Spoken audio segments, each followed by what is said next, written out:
Bonjour à toutes, bonjour à tous et bienvenue dans l'école du futur. Au programme aujourd'hui, appelez-le Yann tout court, prof d'histoire le jour, tiktoker à ses heures perdues, il donne des clés à ses 800 000 abonnés pour mieux appréhender le passé. Ce sera bien sûr notre influenceur à suivre. Guillaume Gralet aura une idée derrière la tech, ici je vous promets, et quelle tech, puisqu'il reviendra sur les 10 ans du label French Tech, 10 ans de création d'un écosystème. Notre question du jour, 2 pour le prélude. D'abord, on va parler des podcasts. 144 millions d'ailleurs, c'est le nombre de podcasts français écoutés en France, rien que le mois dernier selon Médiamétrie, un engouement qui ne désemplit pas, à tel point que le podcast a désormais sa maison à Marseille. Un média audio qui est aussi vecteur d'éducation et d'inclusion. On en parlera avec Ambre Godet depuis Marseille justement, qui est la directrice artistique de la maison du podcast. Et puis en deuxième partie, c'est une des questions qui a agité littéralement le monde de l'éducation cette saison, entre éducation bienveillante et retour à l'autorité. Les éducateurs, qu'ils soient adultes référents, parents ou encore enseignants et enseignantes, ont besoin de s'y retrouver. Le think tank Vers le haut s'est emparé de la question et a même des solutions. Stéphane Lipiansky, vous êtes le chef de projet et vous avez d'ailleurs mis les mains dans le cambouis pour publier cette étude pour ce think tank. Vous nous direz quelles sont vos solutions. Bonjour à vous. Bonjour. Mais d'abord, focus. Et ses élèves le connaissent sous le nom de Yann Bouvier. Ouais, mais ses abonnés l'appellent Yann tout court.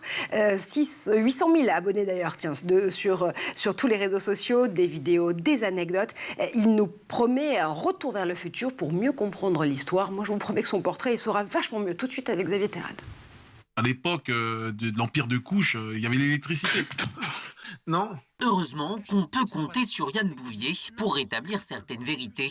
Plus connu sous le nom de Yann Toucourt sur TikTok où il a près de 800 000 abonnés, le professeur d'histoire et de géopolitique dans un lycée de l'agglomération toulousaine démonte les théories du complot et réagit avec humour et sérieux aux petites polémiques historiques qui défraient la chronique. On peut parler de Cléopâtre dans le prochain film Netflix ou... Cléopâtre était donc, a priori, blanche. Oui, on va parler de la grosse polémique culturo-politico-historique du moment, la série documentaire de Netflix, Queen Cléopâtra. Ptolémée XII, le père de Cléopâtre, était bien gréco-macédonien, peut-être pas pur jus, ça on saura jamais. Par contre, ce qu'on sait, c'est que la mère de Cléopâtre, on la connaît pas. On a une source, Strabon, qui est un historien grec contemporain de Cléopâtre, et qui nous dit que Ptolémée XII a eu une seule fille légitime, et pas Cléopâtre. Celle-ci était donc sûrement la fille d'une concubine de son père, peut-être grecque, peut-être couchite. Et donc Cléopâtre était peut-être grecque, peut-être métisse, on n'en sait rien. Cela fait de longues années que Yann Bouvier partage ses cours sur Internet. Entre 2014 et 2018, il avait marqué les esprits avec ses élèves en faisant revivre sur Twitter l'histoire d'un poilu de la Première Guerre mondiale. C'est lors du premier confinement en 2020 que les choses ont pris une proportion plus grande. Dans le cadre exceptionnel du confinement lié au Covid-19 auquel nous sommes tous soumis, je fais le choix de libérer l'accès à absolument toutes mes ressources, cours, vidéos inédites de mon site internet à toutes les personnes de passage qui voudraient s'en servir pour faire cours ou pour suivre des cours dans les semaines à venir. C'est ainsi qu'il est devenu pour beaucoup d'élèves une référence. Son secret, expliquer certaines notions du cours avec un ton légèrement décalé. Vous avez bien compris, Napoléon III est le neveu de Napoléon Ier, mais c'est aussi son petit-fils. Ils se sont connus, peut-être qu'il l'appelait Papy Tonton, je sais pas. Certains le remercient même d'avoir sauvé leur bac, même si le principal intéressé s'en défend. En bon conseiller, Yann Bouvier dissuade aussi à sa façon ses élèves d'utiliser ChatGPT avec une démonstration implacable. Il a notamment mis fin aux privilèges nobiliaires. Non, la fin des privilèges de la noblesse, c'est 1789. Et alors ensuite, on peut lire en instaurant une politique de tolérance religieuse. Les protestants apprécieront. Et si on regarde le texte dans son ensemble, non seulement il est un petit peu court, il y a une absence quasi totale de dates, et surtout, ça ne parle jamais de Versailles. Alors que c'est fondamental. Moralité, tu peux utiliser ChatGPT sans te faire choper. Par contre, t'auras une mauvaise note. Les conseils d'un professeur entrés à sa façon dans l'histoire d'Internet. En même temps. Et voilà pour Yann Bouvier. Alors, je ne sais pas si ChatGPT peut déjà, je vais dire encore, mais déjà, pourquoi pas, présenter des podcasts. En tout cas, nous, on va aller à la rencontre de l'équipe qui vient d'inaugurer la maison du podcast à Marseille. Vous allez le voir, c'est à la fois un média, le son de l'éducation, mais aussi un véritable média d'inclusion. On en parle dans la première partie du talk. Et on a beaucoup de chance parce qu'il nous a rejoints. Il a dû terminer très très tard, rendre sa copie très tard auprès du magazine Le Point ce matin. Guillaume, tu es donc à nos côtés et tu vas revenir pour nous sur les 10 ans de la French Tech et peut-être anticiper sur les 10 à venir. Oui, c'est-à-dire qu'on passe de plus en plus de la French Tech à la Deep Tech, c'est-à-dire qu'on va s'appuyer sur des sciences fondamentales pour essayer de changer le monde. C'est assez enthousiasmant, mais c'est vrai qu'il faut un peu creuser dans les dossiers, c'est pour ça que ça m'a pris pas mal de temps. Et ben voilà, on en parlera avec toi en ouverture de la deuxième partie. Pour cette première partie, je vous l'ai promis, Stéphane Lipiansky est à nos côtés. Vous êtes chef de projet pour le think tank Vers le haut. Vous avez mis les mains dans le cambouis de l'éducation pour pouvoir essayer de nous orienter entre éducation bienveillante et besoin de retour à l'autorité. Vous nous direz tout à l'heure pourquoi c'est aussi important d'avoir des solutions. Pour cette première partie, Ambre Godet, vous êtes à Marseille, ça tombe bien parce que vous êtes la directrice artistique de la maison du podcast et que cette maison, elle vient juste d'ouvrir ses portes, justement dans cette belle ville de Marseille. Je le disais tout à l'heure, 144 millions, c'est le nombre de podcasts français écoutés en France, rien que le mois dernier, selon Médiamétrie. Le podcast, c'est devenu le média incontournable, Ambre. Oui, absolument, incontournable depuis le confinement, en France je parle, parce que, à vrai dire, aux États-Unis, dans les pays anglo-saxons, on s'y est mis bien avant nous, mais en France, le phénomène a vraiment décollé, c'est ça, au moment du confinement, on a commencé à découvrir ce qu'était le podcast. Alors moi, j'avais commencé à m'y mettre un peu avant, et je m'étais bien rendu compte que quand je disais le mot podcast, personne ne comprenait ce que c'était, et ça a été assez flagrant qu'après la première vague de confinement, tout le monde savait plus ou moins ce que c'est que le podcast. Alors c'est pas encore très clair dans la tête de tout le monde, on ne sait pas toujours ce que c'est qu'un podcast natif, qu'un podcast replay, mais en tout cas, on sait plus ou moins ce qu'est un podcast. Et d'ailleurs, pour pouvoir faire cette différenciation entre toutes ces typologies de podcasts, 46% des écoutes audio en France sont des podcasts radio, donc plutôt du replay. 30% concernent des podcasts natifs, ceux que vous pouvez créer, par exemple, avec une unique héritage média. On va y revenir, Ambre. 23% sont des fictions audio. Là aussi, le groupe auquel la maison du podcast appartient ont produit un certain nombre, notamment avec des marques absolument légendaires, en tout cas pour nous dans l'école du futur, comme Quelle Histoire ou 1001 histoires. Ça, ce sont des chiffres qui vraiment sont ceux de l'année pour le marché du podcast en France en 2023. L'idée de se dire qu'il fallait consacrer un lieu pour pouvoir justement parler de ce média, pour aussi peut-être se le mettre au-delà des mains dans la voix, c'était incontournable.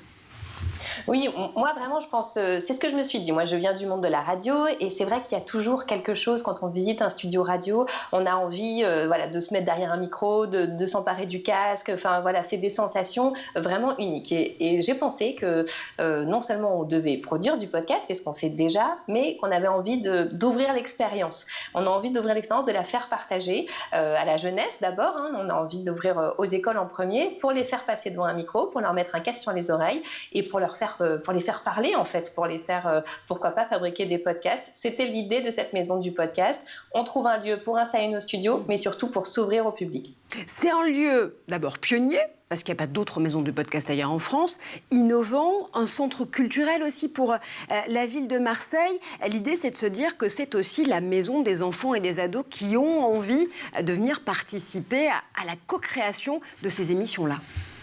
Oui, absolument. En fait, on a vraiment envie d'ouvrir à tous les niveaux d'âge. Donc, ça peut être des écoutes dès la maternelle et dès le CP. En fait, ils peuvent participer activement à la création de podcasts, de web radio. Pour le collège, pareil. On peut faire des débats avec les lycéens. En fait, c'est un studio où on peut mettre du monde autour de la table. On l'a conçu comme ça pour justement que ce soit un lieu d'échange. Et puis, c'est vrai que quand on met des jeunes derrière un micro, il se passe toujours quelque chose de magique. Déjà, derrière un micro, on est tous à égalité, c'est-à-dire que personne n'a la l'habitude de parler devant un micro, de s'entendre au casque. Donc, c'est déjà une expérience qui remet les bases, c'est-à-dire que tout le monde est au même niveau. Et souvent, il se passe quelque chose de merveilleux, en fait, quand les enfants se mettent au micro, c'est que tous les autres les écoutent. Tout le monde, il y a vraiment un silence bienveillant. Et ensuite, il y a de la critique constructive de « Waouh, t'en as pensé quoi ? Moi, j'ai trouvé super que tu parles de ça. » Et même s'il y en a qui ont hésité, qui ont bafouillé, on va les encourager. Enfin, vraiment, il y a du super... ça fonctionne bien. Donc, on est vraiment contents. Ça, c'était nos premiers ateliers. Et notre objectif, c'est bien sûr de le développer au maximum à partir de la rentrée prochaine. C'est vrai que c'est parfois une expérience un peu étonnante de réécouter sa propre voix. Je pense qu'on l'a tous fait et toutes ici autour de cette table. Stéphane, notamment pour Vers le haut. Il y a un podcast aussi qui existe pour le think tank, qui s'appelle Jeune et brillant. L'idée de peut-être donner la voix, donner le micro à ces ados et à ces acteurs de l'éducation pour les aider à découvrir une nouvelle voie VOIE, c'est aussi important. Oui, Jeune et brillant, c'est un podcast qui fait des portraits de jeunes et qui donc un prétexte pour prendre une thématique et l'explorer. Et effectivement, ça permet surtout de créer de l'intimité dans le portrait. Et voilà, de pas... Nous, on fait des analyses souvent par écrit, elles peuvent être un peu froides. Puis là, ça les rend vivantes. Et puis, ça présente des exemples un peu concrets. Et puis, ça permet aussi de prendre un peu de temps. Le temps, c'est important, en effet, Ambre. Je reviens sur mon jeu de mots, qui est plus qu'un jeu de mots. Maîtriser sa voix VOIX pour pouvoir découvrir une nouvelle voix VOIE. C'est littéralement ce que vous proposez à ces ados. Oui, et en plus, on se rend compte que très souvent, c'est ceux qui sont pas très bons à l'école qui vont être super bons au micro. C'est souvent ceux qui sont un peu les éléments perturbateurs dans une classe, qui sont pas timides, qui osent dire les choses, qui vont se révéler en fait derrière un micro. Et j'en ai plein qui repartent en me disant non mais c'était génial, je veux faire ça, je veux revenir. Donc en fait, c'est toujours une expérience positive. Et en effet, comme vous disiez très bien, la première chose que je leur dis à chaque fois qu'ils arrivent, c'est vous n'allez pas aimer votre voix, vous inquiétez pas, c'est normal. Personne n'aime sa voix la première fois qu'on l'entend. Et ensuite, ça s'apprend, on apprend à l'aimer, on apprend à la travailler aussi. Mais voilà, le premier réflexe, c'est de dire, vous inquiétez pas, vous n'allez pas aimer votre voix, mais c'est normal. Est-ce que ça s'explique aussi par le fait que ce soit peut-être plus des enfants et des adolescents qui d'abord assimilent leur image par la vidéo sur les réseaux sociaux avant même de prononcer un son ? Ah oui, c'est ça. Et c'est pour ça que c'est vrai que le podcast est intéressant là-dessus, c'est-à-dire qu'on se détache de l'image et on commence toujours par en fait faire écouter des podcasts. On les met dans le noir complet, on écoute des podcasts et ensuite je leur dis vous avez vu quoi comme image ? Et là c'est génial parce qu'on se rend compte qu'ils ont entendu plein de choses qui n'étaient pas dites dans le podcast, donc ils ont vu plein de trucs et ils se rendent compte du pouvoir de l'imaginaire et de la chance qu'on a de pouvoir se détacher en fait de l'image des réseaux sociaux. On n'est pas toujours obligé de bloquer les oreilles. On s'en sert pas suffisamment aujourd'hui dans notre société. On a besoin de plus s'en servir parce que c'est un de nos sens majeurs qui peut nous emmener beaucoup plus loin que les yeux. Notre vue est limitée, nos oreilles le sont beaucoup moins. Guillaume, on le sait aussi particulièrement bien en termes de médias. Tu maîtrises évidemment l'écrit avec Le Point, la télé avec France 24 et School TV.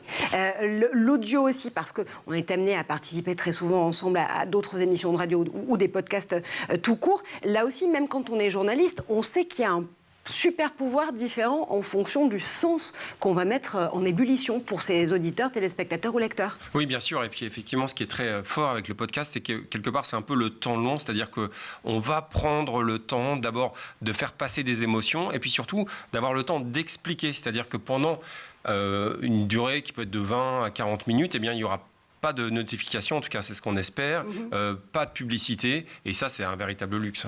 Le luxe, c'est vraiment encore une fois pour ces enfants, Ambre, de les aider à se réapproprier le temps.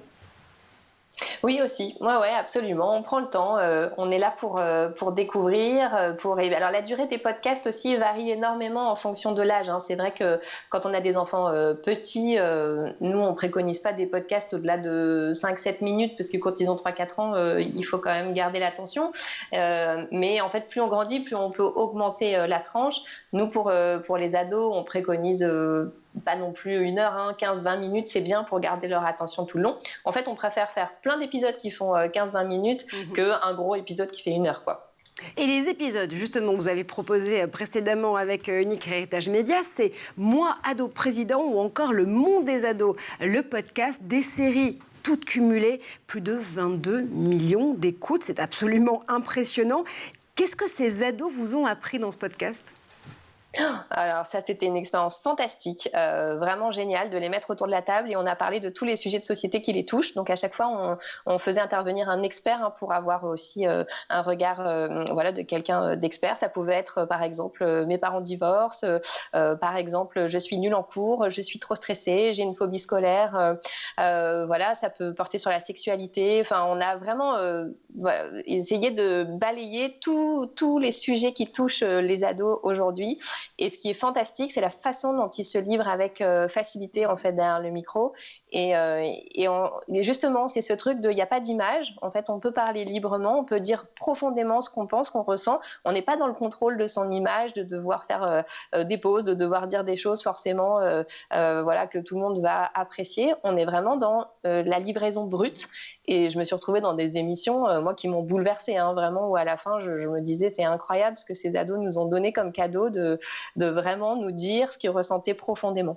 Alors, vous leur refaites un cadeau à ces ados en les accueillant donc à la Maison du Podcast à Marseille. C'est un outil d'éducation, on l'a compris, c'est aussi un outil d'inclusion. Est-ce que ça peut être aussi un lieu qui va susciter des vocations à venir d'Ambre Godet, de podcasteurs et de podcasteuses ? On aimerait bien, l'objectif ça fait partie de ces nouveaux métiers qu'on découvre tous, on tâtonne aussi au jour le jour parce que le podcast c'est nouveau, mais on espère aussi pouvoir ouvrir un volet formation à la Maison du Podcast. On n'y est pas encore, elle vient juste d'ouvrir, donc pour l'instant on a tendance à dire que c'est une maison avec juste un rez-de-chaussée et puis on va monter les étages au fur et à mesure, mais oui, pourquoi pas ensuite faire des formations pour faire découvrir ces métiers de la voix, et pourquoi pas ces enfants qui seront passés par chez nous avec leur école et qui ensuite auront vraiment une vocation pour continuer. Et puis, évidemment, l'odyssée de la Maison du Podcast ne fait que débuter. Vous venez de l'inaugurer. Vous le disiez, les ateliers de formation vont se mettre en place au fur et à mesure. Il y a aussi l'organisation d'un festival à venir pour 2024, le premier festival du podcast jeunesse. Oui, on aimerait bien monter ça aussi, absolument. C'est dans les tuyaux. Alors, c'est pareil, on a tellement de choses à faire qu'on espère pouvoir le faire en effet en 2024. Mais l'idée, c'est ça, c'est d'avoir plusieurs lieux à Marseille où on pourrait écouter du podcast jeunesse, évidemment, pas que conçu par nous, par tous les acteurs du podcast jeunesse en France. Ils sont nombreux, ils sont très bons. Vraiment, il y a des podcasts absolument fantastiques qui sont des pépites. Moi, j'en découvre tous les jours qui me font vraiment et voyager et découvrir. Et des fois, c'est des choses qui sont produites vraiment maison, mais par des auteurs qui ont un talent fou. Donc, on a envie de faire découvrir toutes ces petites pépites. On a envie que les gens s'approprient le podcast jeunesse en famille, parce que c'est la particularité du podcast jeunesse. Les dessins animés, souvent, les enfants, ils regardent tout seuls devant leur écran. Le podcast jeunesse, on le partage en famille. Souvent, on l'écoute dans la voiture tous ensemble. Donc, on a envie de créer un festival qui soit une expérience familiale, parents, grands-parents et voilà, petits-enfants. Un podcast jeunesse, donc, mais surtout intergénérationnel. Et voilà, exactement. C'est exactement ça. L'idée, c'est nous dans les podcasts qu'on crée avec Quelle Histoire, avec Mythes et Légendes, avec Wild, qui est mon podcast de reportage animalier, c'est d'apprendre des choses à toutes les générations. Et souvent, ce sont les parents qui nous disent merci, ça m'a remis à niveau. Grâce à vous, j'ai pu me refaire un petit brief d'histoire, un petit brief de Mythes et Légendes pour être au niveau par rapport aux enfants. Donc l'idée, c'est de faire des contenus intelligents qui peuvent servir à toute la famille. 464,7 millions d'auditeurs pour le podcast dans le monde entier, je vous rassure. En 2023, on prévoit même plus de 500 millions d'écoutes d'ici 2024. C'est littéralement un marché, un secteur qui a le vent en poupe et qui va pouvoir justement créer ses futurs talents grâce à vous, Ambre et la Maison du Podcast. Merci infiniment d'avoir fait un tour virtuellement sur le plateau de l'École du Futur. On reviendra, j'espère, vous voir pour ce festival en 2024.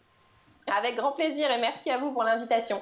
Merci encore, Ambre. Messieurs, vous restez à mes côtés parce que dans un instant, on va plonger dans cette étude absolument passionnante du think tank Vers le haut. Entre éducation bienveillante et besoin de retour à l'autorité, comment réussir à avoir un GPS de l'éducation? On en parle avec Stéphane, avec Guillaume dans un instant, mais d'abord, on fait un tour du côté de la planète tech. Et c'est le zap d'Edouard Deniau.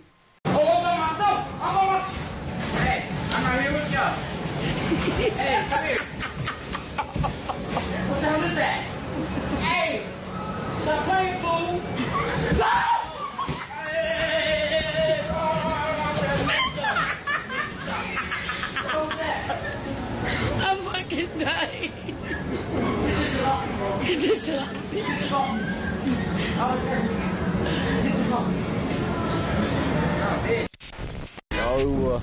No, not again. Okay, we got this. One in front of the other. Oh. Oh. Oh. Ah. Oh.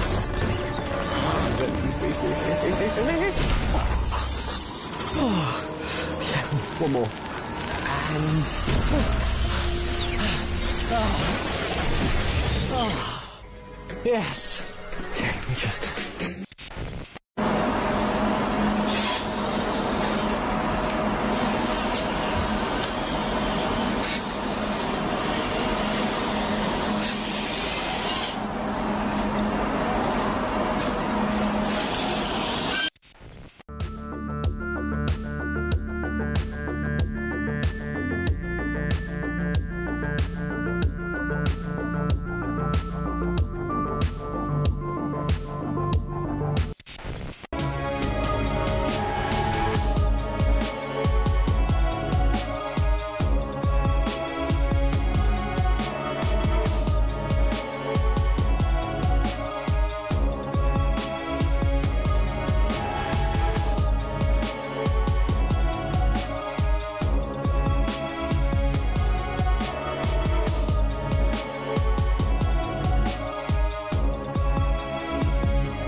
Start scanning.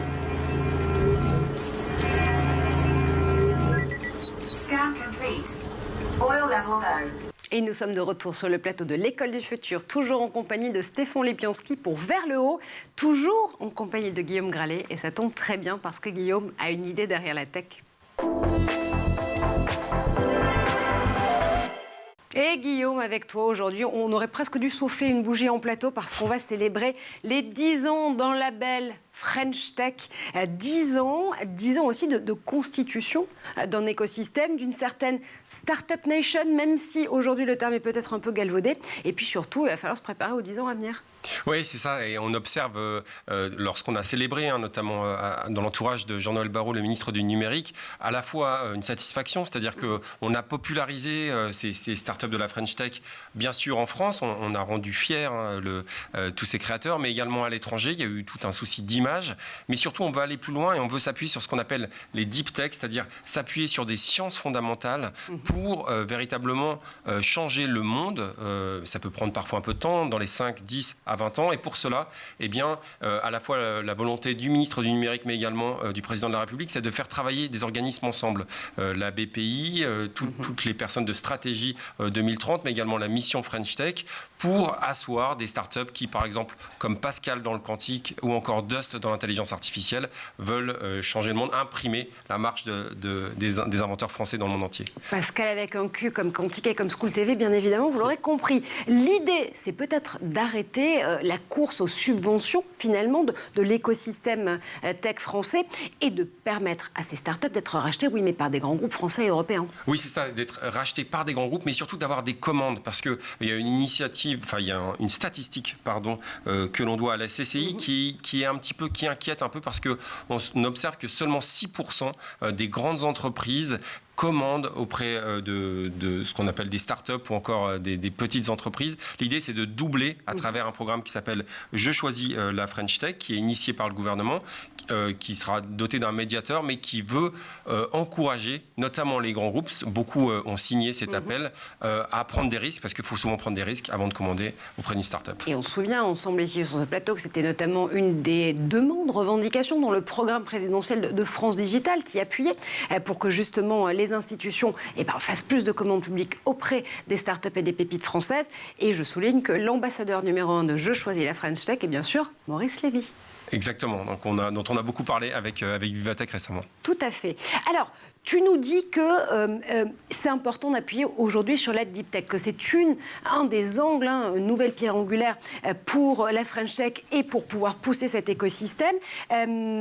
il y a quelques jours, le Salon du Bourget se déroulait, avec énormément d'innovations mises en place sur la scène aéronautique et aérospatiale, et c'est justement de ce côté-là qu'il faut regarder. Oui, il y a énormément de deep tech dans plein de domaines, et je voulais t'en parler, Marjorie, parce que c'est souvent très impressionnant au niveau visuel. Il y a pas mal de choses dans l'aérospatial, dans l'aéronautique, et puis je voulais peut-être attirer un tout petit peu notre attention sur Hyperspace. Hyperspace, ce sont 2 Français qui ont mis au point une fusée, un lanceur hybride. L'idée, c'est de pouvoir, grâce à ce micro-lanceur, placer jusqu'à 250 kg en orbite, et la propulsion qu'ils ont développée est plus écologique. Il y a une autre initiative que l'on doit cette fois-ci à des chercheurs du CEA qui, elles, veulent s'appuyer sur une batterie en lithium maison qui va, c'est Limatech, leur projet, proposer d'être moins toxique, 3 fois plus légère et 2 fois plus durable que celle au plomb ou en nickel,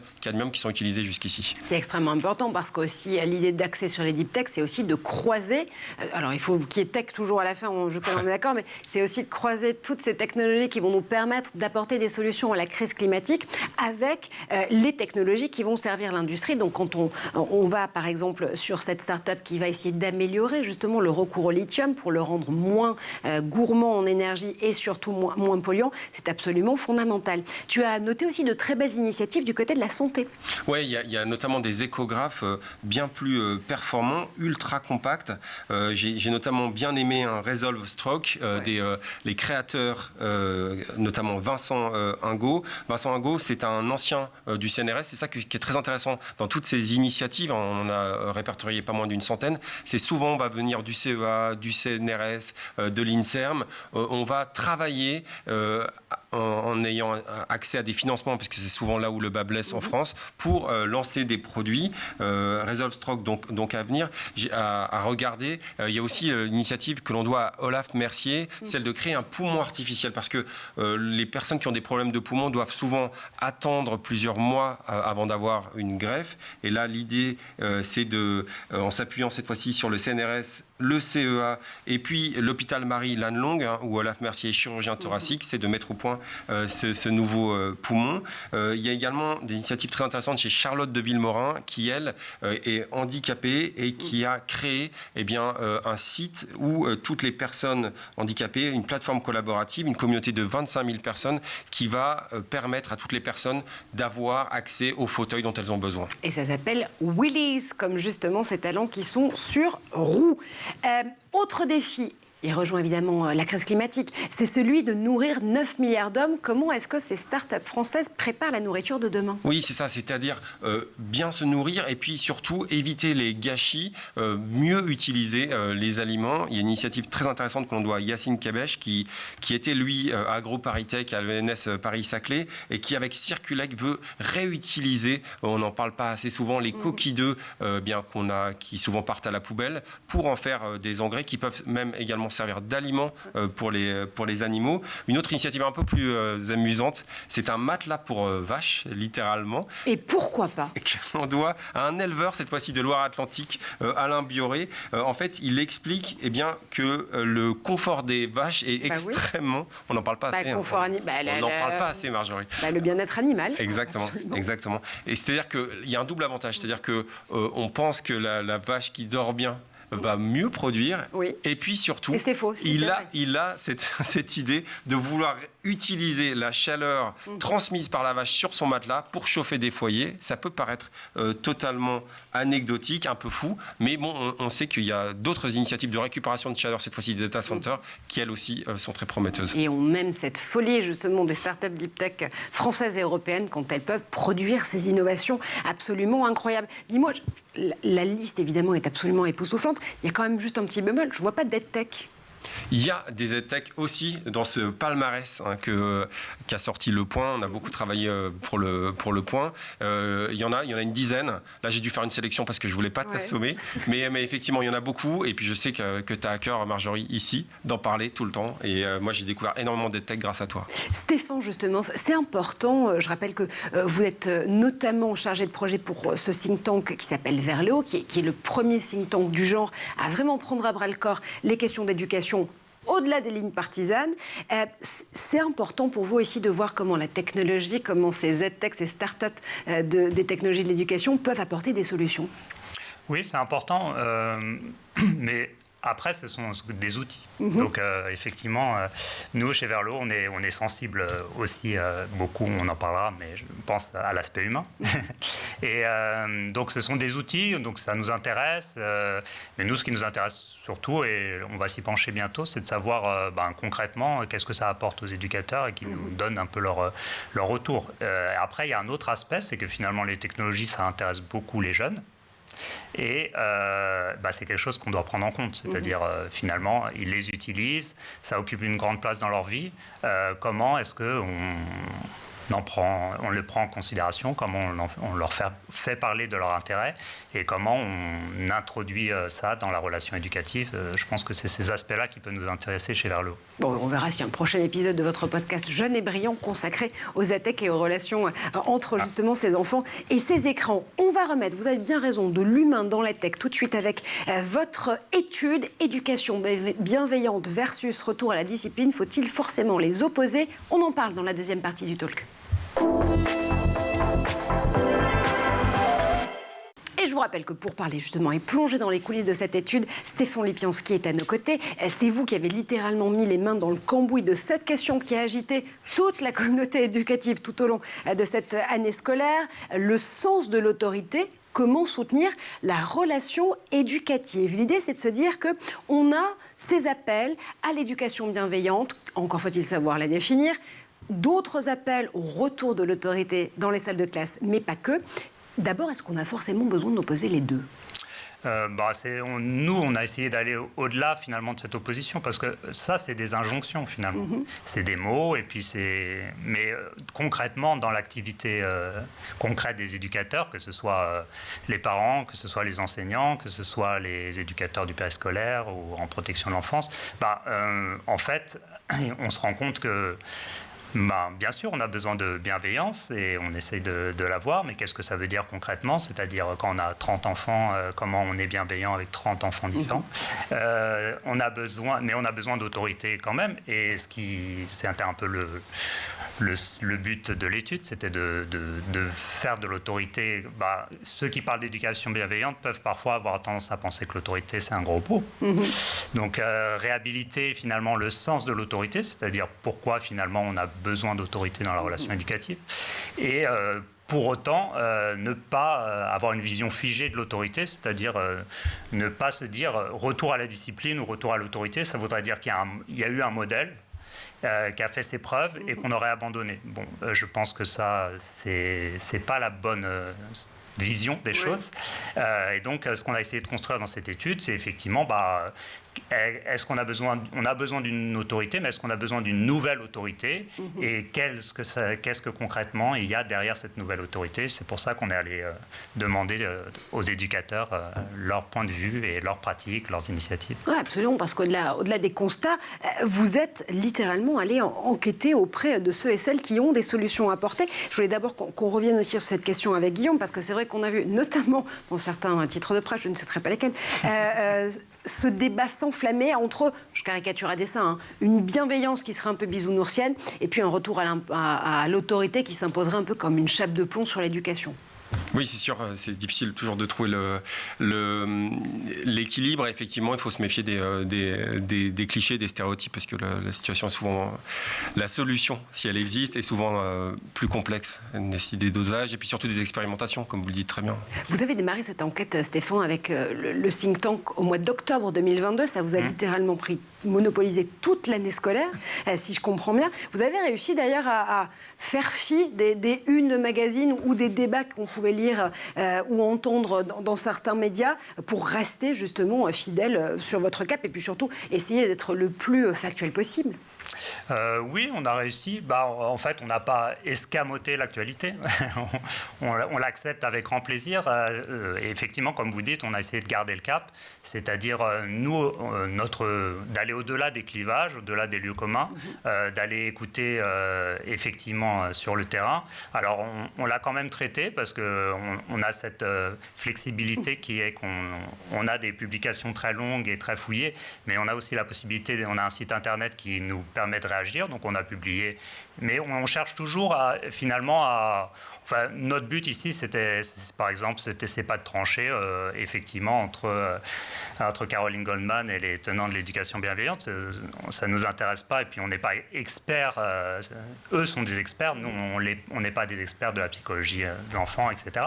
Mais on essaye de voir ce qu'il y a derrière ces polémiques. Et qu'est-ce qu'il y a derrière ces polémiques? On voit que les parents sont parfois désemparés face aux injonctions, qui sont parfois isolés.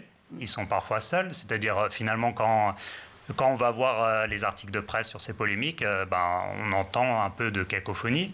Puis quelquefois, je pense qu'ils aimeraient pouvoir avoir des discussions plus fouillées, pas seulement aller chercher tout seul les solutions. Et puis on voit profondément ce que ça veut dire la crise de l'autorité, c'est-à-dire on voit profondément que notre regard sur l'enfant a évolué, que si on en appelle à la bienveillance, c'est parce qu'on est aujourd'hui beaucoup plus soucieux du bien-être de l'enfant, de ses droits, de ses intérêts. Et puis en même temps,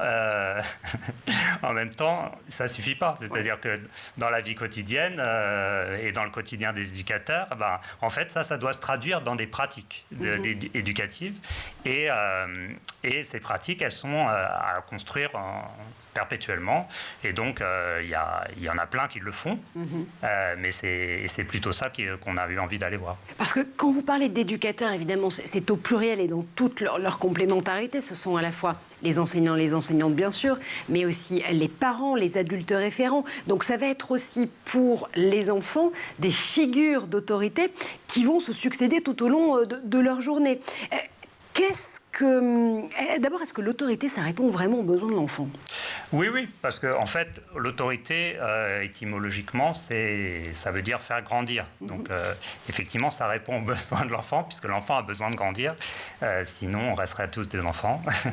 Mais, j'en ai ici autour de cette table, ne vous inquiétez pas. Donc, en fait, finalement, autorité, pour les détracteurs de l'autorité, c'est que souvent ils assimilent souvent autorité et autoritarisme, c'est-à-dire l'arbitraire de l'adulte vis-à-vis de l'enfant. Mais il y a un beau sens de l'autorité, c'est que l'enfant, pour grandir, il a besoin d'un cadre pour comprendre le monde dans lequel il vit.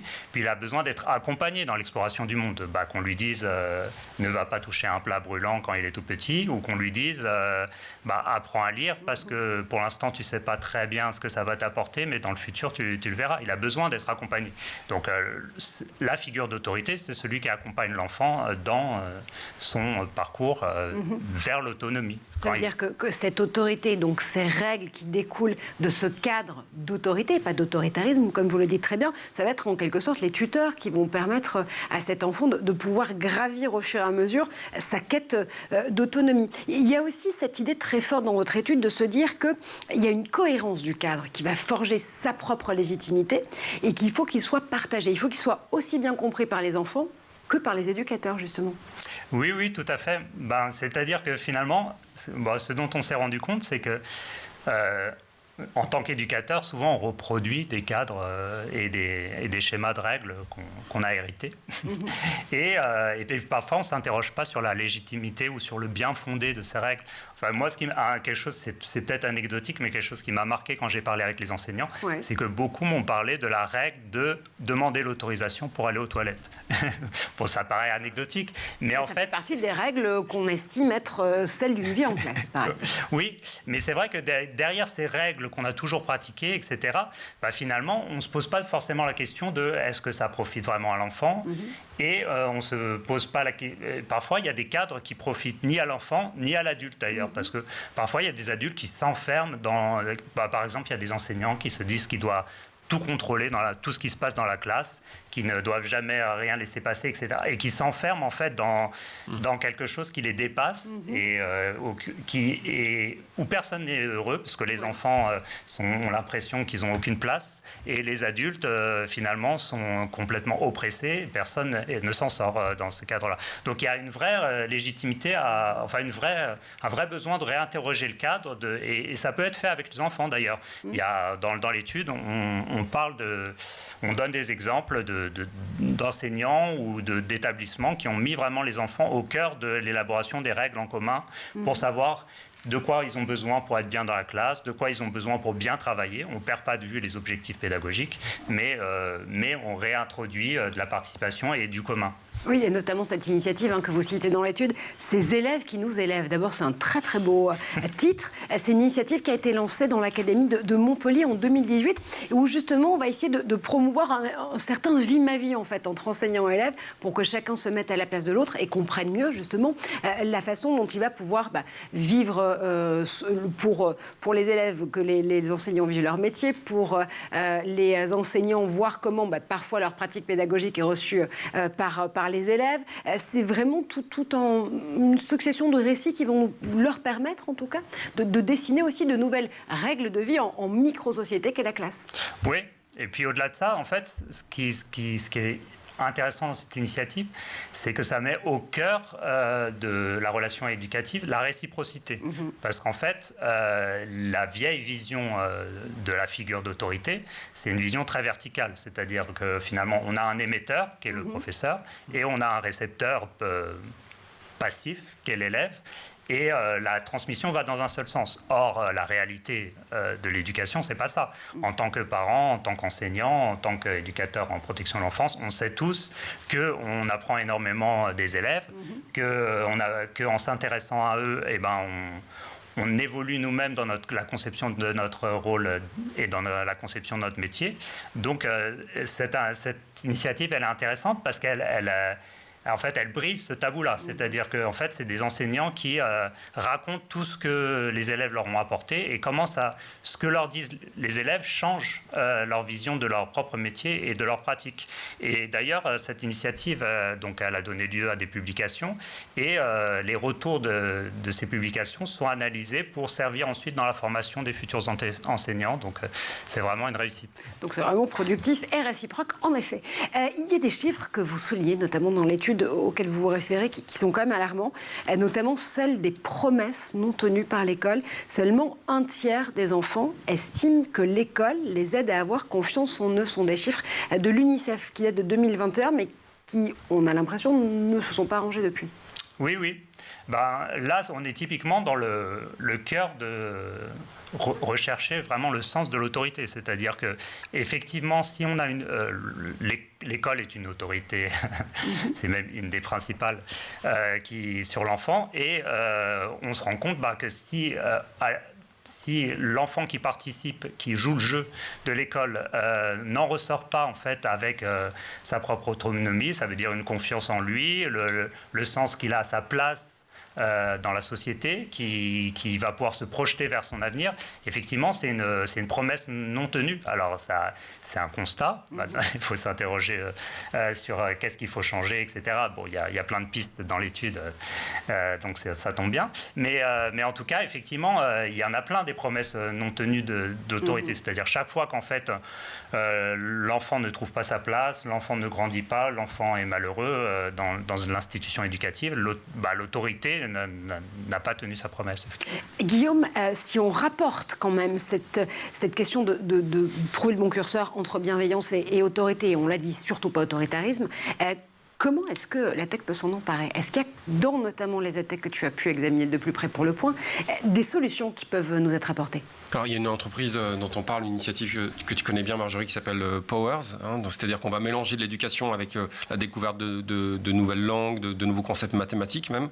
Donc, le tout dans un univers immersif. Voilà, immersif et qui ressemble de plus en plus à un monde parallèle, mais très intéressant. Donc, c'est-à-dire qu'on va essayer peut-être de faire jouer, mais je pense qu'il y a plusieurs craintes qui sont de plus en plus soulevées par la technologie et qu'on peut peut-être, ou des entrepreneurs, des inventeurs peuvent apporter des solutions. C'est surtout peut-être d'ouvrir le capot, c'est-à-dire que plutôt que d'avoir des solutions technologiques où l'élève, l'étudiant est passif, c'est-à-dire le faire participer, le rendre actif et puis surtout lui montrer ce qu'il y a sous le capot, c'est-à-dire que lui montrer que les algorithmes, les logiciels, il peut en être victime, il peut surtout apprendre à comprendre comment ça fonctionne, peut-être même les redéfinir les logiciels, apprendre lui-même à programmer, c'est-à-dire lui montrer qu'il peut être un acteur et pas simplement passif devant toutes ces technologies. Cette question du curseur entre la bienveillance et l'autorité, elle s'applique aussi en matière de pratique numérique, vous le voyez. Merci infiniment Guillaume pour ces exemples, merci de nous avoir accompagnés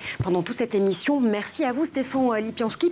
On vous retrouve donc sur le site du think tank Vers le haut et dans le podcast Jeunes et brillants pour pouvoir découvrir ces parcours famille, enfants, jeunes et éducation, et puis aussi cette étude évidemment dans laquelle vous pouvez vous replonger, comment choisir le bon curseur entre bienveillance et autorité. Merci à toutes, merci à tous, on se retrouve dès demain pour d'autres aventures.